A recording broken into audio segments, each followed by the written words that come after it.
நாமக்கல் மாவட்டம் ராசிபுரம் தொகுதியின் தாவேக முகமாக உருவெடுத்துள்ளார் முன்னாள் சபாநாயகர் லோகேஷ் தமிழ்ச்செல்வன். யார் இந்த லோகேஷ் தமிழ்ச்செல்வன்? விரிவாக பார்க்கலாம்.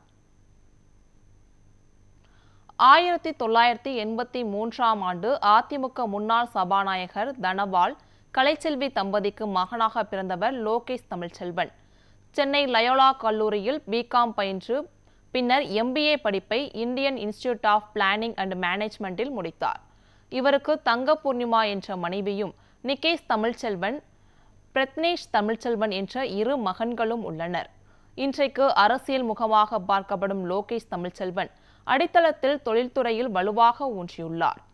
தனது தந்தை முன்னாள் சபாநாயகர் தனபாலுக்கு நிகராக அரசியலும் கால் பதிக்க வேண்டும் என்ற விருப்பத்தில் கடந்த நாடாளுமன்ற தேர்தலில் நீலகிரியில் அதிமுக சார்பில் வேட்பாளராக நிறுத்தப்பட்டார்.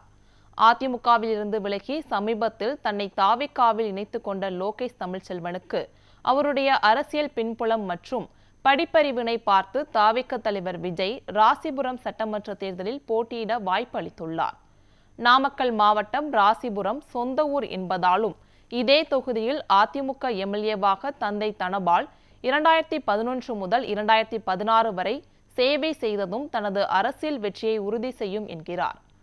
அடிப்படையிலேயே அரசியல் பாரம்பரியத்தில் பிறந்த லோகேஷ் தமிழ்ச்செல்வனின் தாய்வழி தாத்தா ராசிபுரம் யூனியன் சேர்மனாக 1999 முதல் 2001 வரை இருந்துள்ளார்.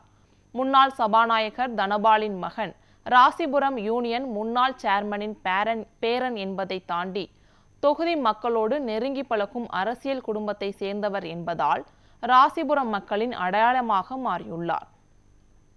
மேலும் லோகேஷ் தமிழ்ச்செல்வன் குடும்பத்திற்கும் அங்குள்ள மக்களுக்குமான தொடர்பு அதிகம் இருப்பதால் வெற்றி வாய்ப்பு சாதகமாகவும் இருப்பதாகவும் அவர் ஆதரவாளர்கள் கூறுகின்றனர்.